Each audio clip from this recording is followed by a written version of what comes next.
Om Sairam. Welcome to my channel Shri Sai Divya చరణాలు.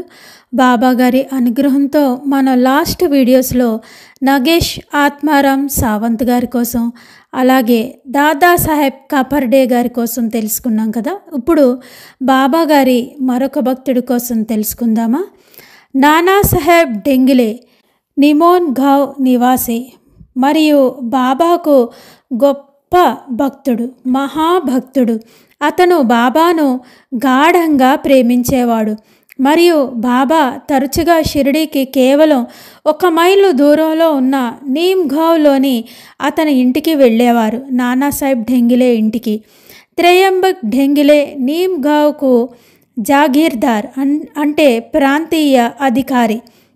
త్రయంబక్ డెంగిలే మనవలు బాబూసాహెబ్ డెంగిలే, నానాసాహెబ్ డెంగిలే. బాబాకు బాబాసాహెబ్ డెంగిలే అంటే చాలా ఇష్టం. బాబా నీమ్గావ్ వెళ్ళినప్పుడల్లా బాబాసాహెబ్ డెంగిలే ఇంటికి వెళ్ళి రోజంతా ఆయనతో మాట్లాడుతూ గడిపేవారు. వారి ఇంటి దగ్గర ఉన్న వేప చెట్టు కింద కూర్చొని కబుర్లు చెప్పుకునేవారు. తర్వాత బాబా ప్రధాన రహదారి ద్వారా షిరిడీకి తిరిగి వచ్చేవారు. ఆ తర్వాత గ్రామం గుండా నడిచి ద్వారకామాయికి వెళ్ళేవారు. బాబాసాహెబ్ డెంగిలే తమ్ముడు నానాసాహెబ్ డెంగిలే, అతనికి సంతానం కలగలేదు కాబట్టి అతను ఎప్పుడూ మనసులో విచారంగా ఉండేవాడు. 2వ వివాహం చేసుకున్నాడు, అయినా సరే పిల్లలు కలగలేదు. అప్పుడు బాబాసాహెబ్ డెంగిలే నానాసాహెబ్ డెంగిలేను శ్రీ సాయిబాబా దర్శనానికి పంపించారు. సాయి కృప మరియు బాబాగారి ఆశీర్వాదం వలన ఒక కుమారుడు జన్మించాడు. అప్పుడు అహ్మద్ నగర్లో నుంచి నానాసాహెబ్ డెంగిలేకు ఆ రోజుల్లో ప్రభుత్వ అధికారులతో ఎంతో మందితో పరిచయం కలిగి ఉండేవాడు. వారిలో ఒకరైన అహ్మద్ నగర్ జిల్లా కలెక్టర్కు కార్యదర్శిగా పనిచేస్తున్న చిదంబర్ కేశవ్ ఘాడ్గిల్ అనే వ్యక్తి నానాసాహెబ్ డెంగిలే చెప్పడంతో తన కుటుంబంతో షిరిడీకి వెళ్ళి బాబాను దర్శించుకొని వస్తారు చిదంబర్ కేశవ్ ఘాడ్గిల్. అప్పటి నుంచి అహ్మద్ నగర్ చుట్టుప్రక్కల ప్రాంతాల నుండి చాలామంది షిరిడీకి రావడం, బాబాను దర్శించుకోవడం ప్రారంభించారు. ద్వారకామాయిలో నానాసాహెబ్ డెంగిలే ఇచ్చిన చెక్క పలకపై బాబా నిద్రించేవారు. చెక్క పలక అరచేతి అంత వెడల్పు మాత్రమే ఉండేది.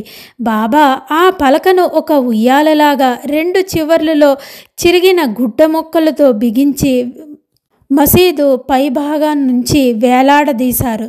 4 చివర్ల దీపాలు పెట్టేవారు. దాని మీద బాబా పడుకునేవారు.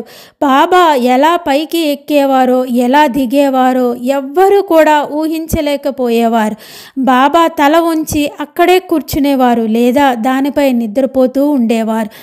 బాబా అష్టసిద్ధులపై ప్రావీణ్యం సంపాదించారు.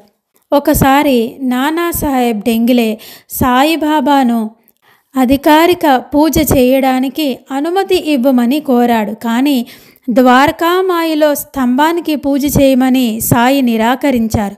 ద్వారకామాయిలో దీపాలు వెలిగించడానికి బాబాకు నూనె ఇవ్వడానికి నిరాకరించారు షావుకారులు. అంతేకాదు నూనె లేకుండా ఆయన ఏం చేస్తారో చూడ్డానికి షావుకారులు అందరూ కూడా బాబాను అనుసరించి మసీదుకు వెళ్ళారు. బాబా దీపాలలో పవిత్రమైన నీటిని పోశారు. దానిని చూసిన కిరాణా వ్యాపారులు ఈ వ్యక్తి పిచ్చివాడై ఉండాలి అని అనుకున్నారు. అక్కడే ఉన్న నానాసాహెబ్ డెంగిలే వారితో విభేదించి ఈ వ్యక్తికి ఎలాంటి శక్తులు ఉన్నాయో ఆ శ్రీహరికి మాత్రమే తెలుసు. రాతి కుప్పలో వజ్రం ఉంటే మీరు దానిని రాయా అని అంటున్నారా, మూర్ఖులు మీరందరూ అని నానాసాహెబ్ డెంగిలే వారందరితో అంటారు. ఆ తర్వాత రాత్రంతా దీపాలను వెలిగించిన తర్వాత ఆశ్చర్యంతో ఆ షావుకారులు అందరూ బాబాగారి పాదాలపై పడ్డారు. అప్పుడు అందరికీ బాబా యొక్క శక్తి తెలిసింది. మరొకసారి ఏం జరుగుతుందంటే, ఒకరోజు ఉదయం బాబా చాలా తొందరగా తెల్లవారుజామునే నీమ్గావ్కు వెళ్తారు. నానాసాహెబ్ డెంగిలే బాబాను చూసి ఆశ్చర్యపోయాడు. బాబాను కూర్చోబెట్టి ఆయనతో కలిసి కూర్చున్నాడు. ఎంతో హాయిగా అనిపించింది డెంగిలేకి. కొన్ని గంటల తర్వాత సమీపంలో చెట్టుపై కూర్చున్న కొన్ని పక్షులు ఉత్సాహంగా మాట్లాడటం ప్రారంభించాయి. నానాసాహెబ్ డెంగిలే మౌనంగా ఉండి వాటిని విన్నాడు. నానాసాహెబ్ ఢింగిలే పక్షి భాషను అర్థం చేసుకోలేడు అని బాబాకు తెలుసు. అయినా కూడా బాబా, నానా పక్షులు ఏమని చెప్తున్నాయి అని అడుగుతారు. ఢింగిలే మౌనంగా ఉంటాడు. బాబాకు భూత, భవిష్యత్తు, వర్తమానాలు అన్నీ తెలుసు. పక్షులు ఏమని చెప్తున్నాయో చెప్పలేదు. కానీ బాబా నానాసాహెబ్ ఢింగిలేని ఆశీర్వదించినందువలన ఈరోజు షిరిడీలో 9 మంది చనిపోతున్నారు అని అంటున్నాయి అని జవాబిచ్చాడు. వెంటనే బాబా ఒక టాంగాను అద్దెకు తీసుకొని షిరిడీకి తిరిగి వచ్చారు. షిరిడీలో గ్రామస్తులందరూ ఆ రోజు సంతోషంగా శనిదేవునికి ప్రసాదం సిద్ధం చేస్తూ ఉన్నారు. వారి వద్ద పెద్ద పెద్దవి 2 రాగి కుండలు సిద్ధంగా ఉన్నాయి. గ్రామస్తులు అందరూ ఆ 2 కుండల నిండా చేసిన ప్రసాదాన్ని తినడానికి అక్కడ గుమ్మిగూడి ఉన్నారు. అయితే బాబా నేరుగా ద్వారకామాయికి వెళ్ళి బాఘోజీ షిండేను వెంటనే తీసుకురావడానికి ఒక వ్యక్తిని పంపారు. బాఘోజీ పరుగు పరుగున బాబా దగ్గరికి వచ్చారు.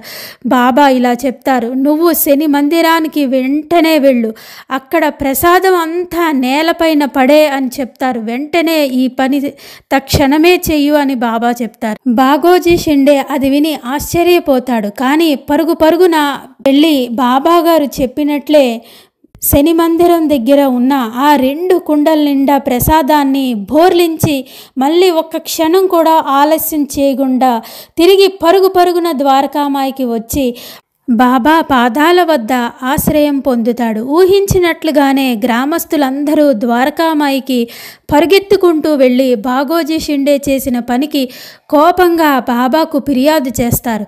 బాబా ప్రశాంతంగా, ఎందుకు మీరందరూ ఆవేశపడుతున్నారు? నేనే అతనికి అలా చేయమని చెప్పాను. ఇప్పుడు వెళ్ళి మీరు ప్రసాదంలో ఏముందో చూడండి అని చెప్తారు బాబా.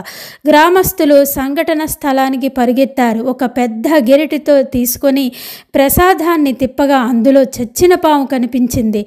భయంతో ప్రజలందరూ వణికిపోతారు.